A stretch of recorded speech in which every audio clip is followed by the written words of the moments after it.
Bonjour, aujourd'hui je vous présente Port Grimaud, ensuite nous irons au village de Grimaud. La richesse d'une histoire qui s'exprime dans chaque recoin. Les monuments, comme le château médiéval, les ruelles pavées et les maisons de pierre murmurent les secrets du passé, vous invitant à les découvrir et à les imaginer. N'hésitez pas à soutenir la chaîne en vous abonnant et activer la cloche si vous ne voulez pas louper la prochaine. Je vous souhaite une bonne journée et à bientôt pour d'autres vidéos. Port Grimaud a été conçu et construit par l'architecte mulhousien François Spoerry. En 1962, ce dernier possédant une maison à Cavalère-sur-Mer, apprend que des terrains marécageux sont en vente au fond du golfe de Saint-Tropez, près de l'embouchure de la Giscle. Il les achète et y édifiera un vaste lotissement, une cité lacustre intégrée à cet environnement méditerranéen.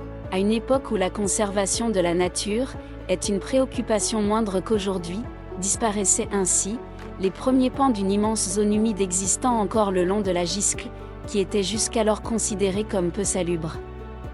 Au fil des extensions de la cité et de sa jumelle, les marines de Cogolin, cet écosystème finira par être entièrement sacrifié. Le premier permis de construire est délivré le 13 juin 1966, mais c'est le 14 juin qui est retenu comme date fondatrice de la cité à la suite de la demande de Paul Ploy, au fonctionnaire de la préfecture du Var chargé du dossier de Port Grimaud, et ami intime de François Spoerry.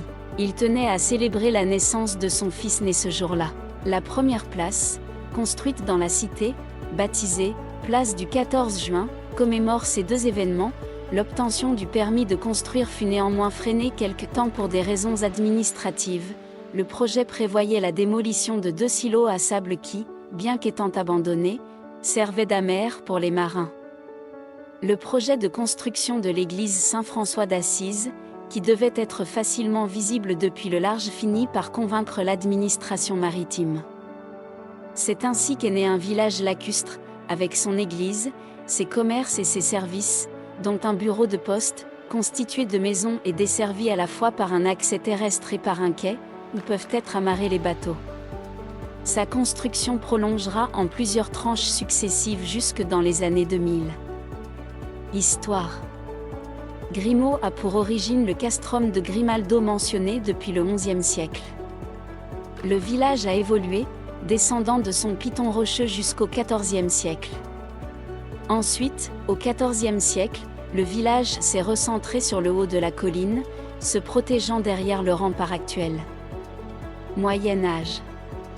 En 972, le comte Guillaume Ier de Provence dit le Libérateur, son frère aîné Rodebold II, de Provence prennent la tête de l'OST, provençal renforcé par les troupes d'Ardouin, comte de Turin.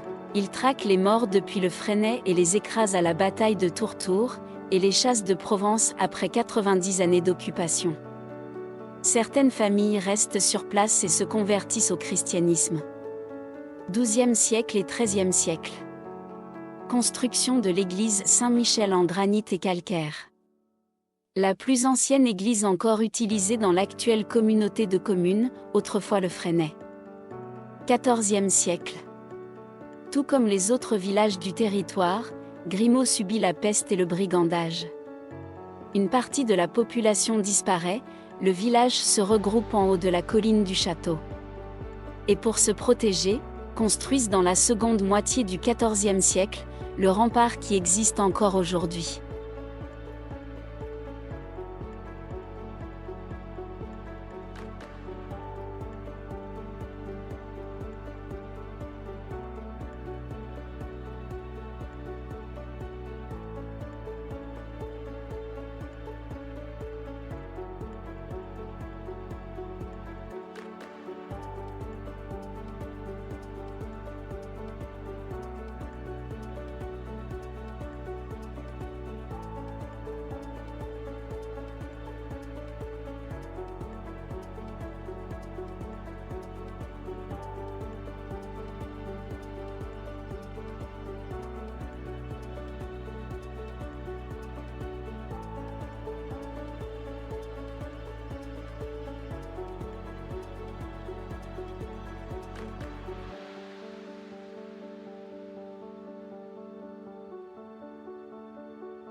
La construction de l'église Saint-Michel.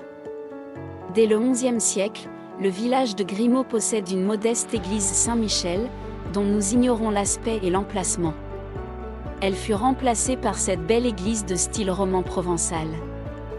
Les dimensions et la qualité de construction de cette église, en granit et calcaire, prouvent l'importance du village à la fin du XIIe et au début du XIIIe siècle. En effet, on suppose ainsi une volonté du pouvoir ecclésiastique d'étendre leur domination en investissant dans le monument grimaudois. Cet édifice, initialement couvert de l'os de schiste, a connu quelques modifications dans son architecture originelle, comme la construction du clocher, XVIe siècle, de la sacristie, XVIIIe siècle, ou l'élargissement des ouvertures au sud. À cause d'un cruel manque de place, le cimetière entourant l'église a été déplacé vers le moulin Saint-Roch à la fin du XIXe siècle. À l'intérieur, se trouvent quelques traces d'anciennes fresques décorant les murs et la voûte. Au-dessus du transept, une fresque de 1850 représente Saint-Michel, Saint-Pierre et Saint-Paul de Tarse.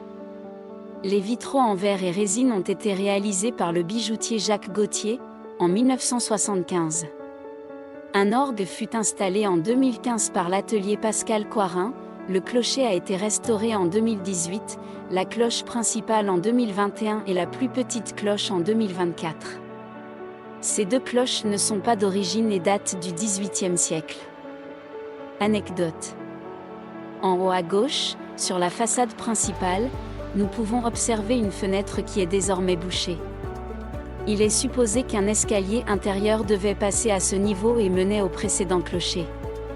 Le clocher actuel étant plus haut que le précédent et datant du XVIe siècle. Enfin, les archives nous révèlent une drôle d'anecdote, un curé catholique se maria secrètement avec sa grenouille de bénitier de 30 ans son aîné. La supercherie a, bien évidemment, vite été démasquée par les villageois et il a dû s'exiler.